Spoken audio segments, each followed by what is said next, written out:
गीता जी, professor coordination की गीता, बात नहीं है, बीजेपी का काम क्योंकि बीजेपी आगे की करेगी, तस्वीर कैसी होगी इसलिए बीजेपी संघ में ने संघ उसके के चंदन दखल नहीं कहा। संघ के दखल की?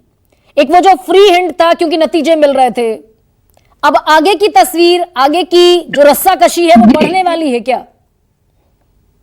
गरिमा जी, क्योंकि आपने जो कार्यक्रम का प्रारंभ किया उसमें आपने एक जो लेख है उसको कोट करते हुए, मतलब वो एक तरह से स्रोत है आज की ये जो चर्चा हम कर रहे हैं उसके ऊपर, तो उसी के संदर्भ में मैं कहना चाहूंगी कि राम माधव जी के द्वारा कुछ समय पूर्व भी एक लेख ऐसे ही लिखा गया था और उस लेख का टाइटल था the kite flying about RSS, और उसमें इसी चर्चा को कहीं ना कहीं लिखा गया था कि बार बार बहुत जगह मीडिया में ये बात आ रही है कि जो है BJP has cut its umbilical cord ना विद इट्स पेरेंट ऑर्गेनाइजेशन, और इस तरह की बहुत सी बातें जो आ रही हैं, ये सब जो है ये मायने नहीं रखती है। और उसके ऐसा भी एक लेख जो है लिखा गया है इन्हीं लेखक के द्वारा।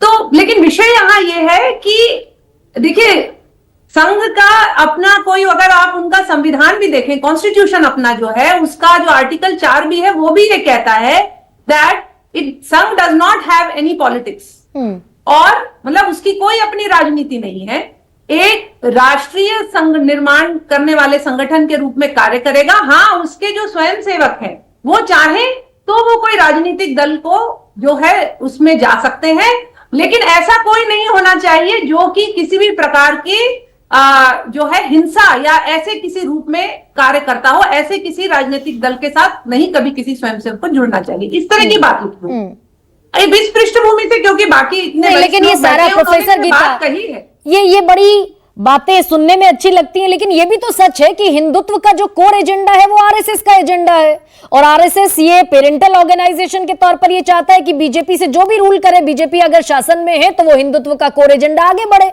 370 इसका एग्जाम्पल है, यूनिफॉर्म सिविल कोड इसका एग्जाम्पल है। जी नहीं गरिमा जी, इसमें मुझे ध्यान आया कि अभी मेरे ख्याल से 19 या 20 में एक बार अभी दिल्ली में ही कार्यक्रम हुआ था जिसमें माननीय सरसंघ चालक जी से भी ऐसा ही प्रश्न पूछा गया था कि आप जो है अपने जो राजनीतिक मतलब जो कार्यकर्ता है आपने बाकी राजनीतिक दलों को क्यों नहीं देते हैं स्वयंसेवकों को कार्य करने के लिए? एब्सोल्युटली। तो अब शायद आप भी उस कार्यक्रम में, मैं समझती हूँ, जरूर रही होंगी, क्योंकि बहुत प्रेस से बहुत सारे लोग उस कार्यक्रम में थे, और किसी प्रेस वाले के ही किसी प्रतिनिधि ने यह प्रश्न पूछा था, तो उन्होंने यही जवाब दिया था। चल हो जा शुरू। केसरिया से मन जोगी हुआ रे, दिल झूमे देखो पतवारा हुआ रे, दिल झूमे देखो पतवारा हुआ रे। हर पल मनाओ केसरी त्योहार। विमल बोलो जुबान केसरी। हमसे मांगेगा दे देंगे। हमारी कुछ वैचारिक हम जो है जो हमारी जो वो है प्रतिबद्धता है उसके अनुरूप अगर जो भी कोई काम करना चाहे, अगर कोई और राजनीतिक दल हमसे मांगेगा तो हम उन्हें भी देंगे, हमसे कोई मांगता नहीं है ना। तो कोई तो सिर्फ ऐसा नहीं है कि सिर्फ कि भाई भाजपा के लिए, अगर बाकी राजनीतिक दल भी कार्यकर्ता मांगे कोई हमसे, कोई स्वयंसेवक को मांगेंगे तो हम उन्हें भी देंगे। ये बड़ा कमाल है प्रोफेसर गीता सुकेश, क्या ये वाकई पॉसिबल है? हाँ ठीक है, मैं वही कह रही हूँ कि कहने में गीता बड़ा अच्छा लग रहा है, गीता जी अवेलेबल है, सुनने में भी अच्छा लग रहा है कि आरएसएस के कार्यकर्ता यानी कि राष्ट्रीय स्वयंसेवक संघ के स्वयंसेवक वो किसी और पार्टी को, सुकेश ये संभव है क्या इस देश में? ये संभव है या फिर ये सिर्फ कहने की वो हाथी के दांत खाने और दिखाने वाला मुहावरा? देखिए, पहले भी अपनी चर्चा में आपको कह रहा था कि जो कोर एजेंडा संघ का है उसके लिए इससे ज्यादा मुफीद गवर्नमेंट तो कोई नहीं हो सकती। Absolutely. लेकिन जब भी नतीजे अपेक्षा के अनुरूप नहीं आते हैं तो आत्मचिंतन होता है, आत्मावलोकन होता है कि कहां हम गड़बड़ हो गए। अभी रतन शारदा जी कह रहे थे, बहुत सीनियर व्यक्ति हैं, कि मोहन भागवत ने एक जमाने में जब जीएसटी लाया गया तो उन्होंने जो छोटे मझोले व्यापारी थे उसकी बात उठाई थी, चिंता की। मैंने आपको दत्तात्रेय घोष बोले का पढ़ के सुनाया कि उनकी ये चिंता थी। उन्होंने कहा कि जो लेटरल एंट्री हुई पार्टी में 69 हार गए, 100 से ज्यादा आए थे। तो जो आपका कार्यकर्ता है अगर वो ऐसी स्थिति में है कि राजनीतिक दल जिसको वो सपोर्ट करते हैं अगर वो बिना देखे आंख मूंद कर ऐसे लोगों को ला रहा है, उनको टिकट दे रहा है और उसके कार्यकर्ता इस बात से को लेकर निराश हैं, तो संघ वहां सटल तरीके से अपना एक मैसेज देता है। देखिए, और ये जो 240 वाली स्थिति है, ये बड़ी मुफीद स्थिति संघ के लिए भी पैदा करती है क्या? वो जो बैक सीट पर बैठा हुआ दिखा 10 साल में, 240 वो आए और ड्राइविंग सीट पर आकर मैं 240 की बात ही नहीं कर रहा। हाँ। संघ 240 में इंटरेस्टेड नहीं है। ठीक है। संघ बीजेपी में इंटरेस्टेड है। क्या बीजेपी में ये नतीजे चर्निंग पैदा करेंगे क्या? और आप इस बात को समझिए कि संघ जो है, अब सांस्कृतिक राष्ट्रवाद के प्रणेता तो लाल कृष्ण आडवाणी थे, सब मानेंगे इस बात को। और लाल कृष्ण आडवाणी जब उन्होंने क्या लिखा था, जब वो 2005 में, जब उनको संजय जोशी 38-39 साल के थे, संघ के बैकग्राउंड से आते थे, संगठन मंत्री थे, उन्होंने अपने से दूने की उम्र के व्यक्ति से इस्तीफा जाकर ले लिया था। लिखा था उस समय आडवाणी जी ने 2005 में, वो जिन्ना की मजार पे गए थे और लिखा था, there are many people who leave an inseparable stamp on history but there are few who actually create history. और उसके बाद उन्होंने लिखा, Quaid e Azam Jinnah was one of such rare individual in his early years. Sarojini Naidu, a leading luminary of India's freedom struggle, described mister Jinnah as an ambassador of Hindu Muslim unity. इतना लिखना था और संघ का इतना दबाव हुआ कि लाल कृष्ण आडवाणी जैसे कद्दावर व्यक्ति को पद छोड़ना पड़ा। 2009 में एक किताब लिखी जसवंत सिंह ने, शिमला की चिंतन बैठक में मैं मौजूद था, और पढ़कर, अब मैं फिर पढ़ूंगा तो समय लग जाएगा। उस समय राजनाथ सिंह बीजेपी के प्रेसिडेंट थे, उनको एक्सपेल कर दिया गया। तो संघ जो है वो अपनी विचारधारा, जिसमें उसके कार्यकर्ता आते हैं, जिसमें उसका कोर एजेंडा आता है, जिसमें उसके ऐसे कार्यकर्ता आते हैं जो उसकी विचारधारा पे डिपेंडेंट हैं, जो उसकी विचारधारा को के वाहक हैं। अगर वैसा नहीं होगा, तो सुकेश, अगर डेविएशन दिखता है, तो संघ इंटरवीन करता है। यहां से ये साबित होता है ना। मैं इसीलिए कह रहा हूं कि क्या ये चर्निंग, राजीव बैठे हैं, राजीव तुली बताएंगे कि क्या ये चर्निंग का वक्त है? क्या एक नई बीजेपी जो इन रोगों से मुक्त हो, क्या उस तरफ इशारा है क्या? और ये ऐसे लेख, ऐसे बयान क्या उस तरफ इशारा कर रहे हैं क्या? ये राजीव तुली बेहतर बता सकते हैं। राजीव जी, अब सवाल वही मैंने पूछा था, लेकिन अभी तक उस बात का कोई बहुत क्लियर जवाब नहीं आया। राजीव जी, सवाल यही है, बड़ा सीधा कि ये जो गड्ढा बना 240 के बाद, और मैं क्योंकि बतौर जर्नलिस्ट, चुनाव का वक्त है, इस पर बात करूंगी। 240 के बाद ये बड़ा वैसा वक्त आ गया क्या, क्रिटिकल, क्रूशियल, कि अब कम से कम जो ताकीद नहीं दी जा सकती थी क्योंकि नंबर्स आ रहे थे, अब वो ताकीद दी जा सकती है, हैमर किया जा सकता है। दिखेगा क्या आने वाले वक्त में? नहीं, आप गरिमा जी, आप स्वतंत्र हैं, आपको ये सब प्रश्न करने ही चाहिए। एक बात रतन शारदा जी ने की थी, एक बात वो दोहरा देता हूं। 240 पे आप हार इसलिए मान रहे हैं क्योंकि टारगेट 400 था, आएगा तो मोदी ही, ये तय था। और मोदी जी कल देश के प्रधानमंत्री तीसरी बार बनने वाले हैं। एक बात, लेकिन 63 का घटना भी संकेत तो है राजीव जी। नहीं, 63 घटी ना, कोई बात नहीं। अरे गरिमा जी बोलने दीजिए। गरिमा जी देखिए, 63 घटी है, ये बात ठीक है, मगर उस 63 घटने की आड़ में जो बाकी सारी उपलब्धियां हैं वो कहीं पीछे छूट गई हैं। उड़ीसा पीछे छूट गया, तेलंगाना छूट गया, आंध्र प्रदेश छूट गया, कर्नाटक छूट गया, केरल छूट गया, तमिलनाडु छूट गया। वो सब उपलब्धियां संघ की आप 63 के नुकसान में धो दे रही, बीजेपी की धो दे रही है। तो मेरा कहना है कि उसका भी संज्ञान लीजिए, जो वहां नंबर्स बढ़े हैं। दूसरी बात, जो आप फ्रंट सीट की ड्राइविंग की बात कर रहे हैं, जो बार बार और हैमर करने की बात कर रहे हैं, आपको डेविएशन दिख कहां रहा है, मैं वो समझने का प्रयास कर रहा हूं। संघ के जो सारे सांस्कृतिक इशू थे, गीता भट्ट जी बैठी हैं, जो नेशनल एजुकेशन पॉलिसी बनी है, जो राष्ट्रीय पॉलिसी बनी है, शिक्षा की राष्ट्रीय नीति बनी है, वो पहले बनी क्या, इसी बार बनी ना। सांस्कृतिक मुद्दे संघ के वही हैं। संघ की जो भारत की जो विरासत है, विरासत और विकास दोनों एजेंडे पे था ना इस बार भी, पिछले 10 साल भी रहा।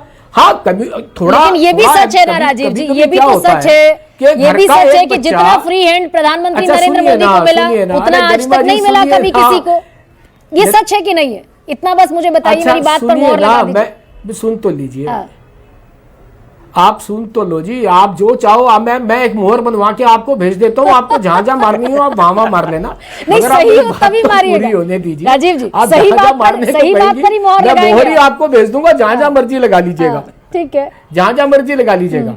मेरा ये कहना है, देखिए संघ किसी भी अपने जो विविध संगठन है उसमें से किसी में भी फ्रंट सीट ड्राइविंग नहीं ही करता है, बैक सीट ड्राइविंग भी नहीं करता है, नहीं करता। एक संघ के पास ऐसा कौन सा हथियार, कौन सा रिमोट, कौन सा ऐसा उपकरण है जिससे वो किसी भी इतने बड़े संगठन को कंट्रोल करने का नहीं है। ठीक है एक वैचारिक अधिष्ठान है हमारा, उस वैचारिक अधिष्ठान के अनुसार जो संगठन चलेगा वो सब संगठन उसके साथ चलने का प्रयास करते हैं उसके हिसाब से, और जो नहीं चलेगा तो संघ के पास कोई ऐसा डंडा तो है नहीं कि मार के वापस ले आएंगे। ठीक है गीता जी, क्या ये विपक्ष का मजबूती में लौटना एजेंडा जितना ये संघ के जितने विषय, राष्ट्रीय विषय जो है वो जितने इंप्लीमेंट हुए वो आज तक नहीं हुए। Let me proceed. Professor Geeta, विपक्ष का गठबंधन की सरकार आना और विपक्ष का मजबूती में लौटना, ये भी संघ के लिए, अगर संघ इसको प्रेज करता है, प्रशंसा करता है और कहता है कि मैंडेट फॉर ह्यूमिलिटी,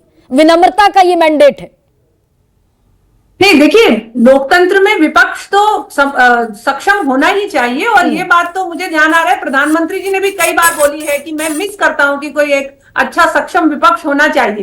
तो ये तो एक अच्छी बात है। और एक ये गरिमा जी ये भी बात ध्यान देने वाली है कि विपक्ष में, क्योंकि बार बार कांग्रेस जो है इस समय जिस प्रकार से अपने आप को प्रस्तुत कर रही है विजेता के रूप में, 200 लगभग शायद 215 सीटें हैं जहां प्रत्यक्ष रूप से दोनों का, भाजपा और कांग्रेस की जो आपस की वो जो चली, मतलब जो प्रतिद्वंदिता थी उसमें 70% में भाजपा ही जीती है आज की तारीख में। बड़ा अच्छा लग रहा है प्रोफेसर गीता, लेकिन ठीक है प्रोफेसर चंद्रचूड़, 10 सालों में प्रोफेसर प्रतिपक्ष नहीं बन पाए क्योंकि 10% से कम सीटें थी उनके पास। ठीक है मैम, प्रोफेसर चंद्रचूड़ लड़े तो जीत के लिए ही थे ना भाई, बहुमत के लिए लड़े थे।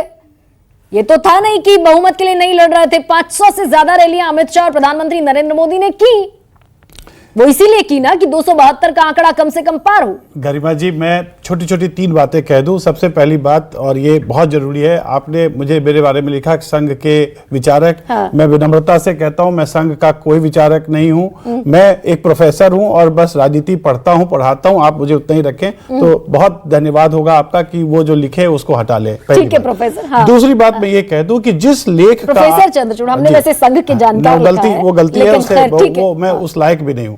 और दूसरी बात मैं ये कहना चाहता हूं कि जो लेख का बार बार उल्लेख कर रही हैं, उस लेख में राम माधव जी ने यह भी लिखा है कि उन्हें यह उम्मीद नहीं है कि विपक्ष रिस्पॉन्सिबल पॉलिटिक्स कर पाएगा।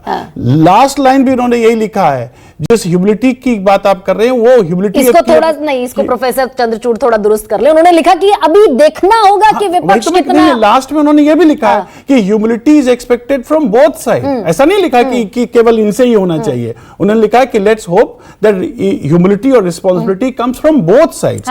तो राजनीति के जो सिद्धांतकार होते हैं, राजनीति के जो ऑब्जर्वर होते हैं, वो अपनी बात कहते हैं। ठीक है, बहुत छोटा सा सुकेश, बहुत छोटा सा मुझे 30 सेकंड का रिमार्क दीजिए। आगे की तस्वीर कैसी, 10 साल में जो बदला 2014 से 24 तक, आगे कितना बदलता हुआ संघ के पर्सपेक्टिव? मैं टॉस करता हूं रतन जी पे। अच्छा, रतन जी बेहतर बताएंगे कि जो कमियां, जो डिजीज डायग्नोज किया होगा संघ ने, क्या उस पे एक्ट करने का वक्त आया है क्या? मैं ये जानना चाहता हूं रतन जी। सुकेश जी, एक तो पहले मैं स्पष्ट कर दूं, संघ ने कोई भी किसी भी अपने संगठन को, जो वैचारिक संगठन है, कभी फ्रंट सीट ड्राइविंग नहीं की, इंक्लूडिंग बीजेपी। 1950 से लेकर आज तक मैंने आपको उदाहरण शुरू में बहुत दिए। जहां तक बदलाव का समाज है, रिव्यू का सवाल है, बीजेपी केवल एकमात्र राजनीतिक पार्टी है जो समय समय पर रिव्यू करती है, जहां गलतियां उसके सुधारती है, फाइन ट्यूनिंग करती है, नए सिरे से स्ट्रेटेजीज बनाती है, चाहे वो कोई भी प्रांत हो, चाहे पूरा देश हो। मुझे पूरा विश्वास है कि जिस प्रकार की बातें हमारे जैसे लोग कह रहे हैं मीडिया में, प्राइवेटली, उसकी सुनाई जरूर होगी। आपको पता ही, आप पत्रकार हैं, मैंने भी न्यूज में पढ़ा कि अरुण कुमार जी जो कोऑर्डिनेशन देखते हैं, उनके साथ बीजेपी के कार्यकर्ताओं की, नेताओं की बैठक हो रही है, और अगर कोई कमी है तो उसको दूर करना उनका काम है। यहीं से रतन जी ये संकेत कम से कम मिलता है कि आगे आने वाला जो वक्त है, सत्ता पे रहे, वो देखिए, तस्वीर मेरा के बदलने का वक्त भी हो सकता है। और संघ, जैसा मैंने कहा था इस प्रोग्राम को शुरू करने से पहले कि 2014 में स्थितियां बदलनी शुरू हुई, क्या 2024 में स्थितियां फिर से बदलती हुई दिखेंगी? आप सभी का बहुत बहुत धन्यवाद। फिलहाल मुझे इजाजत दीजिए। सबसे बड़ा सवाल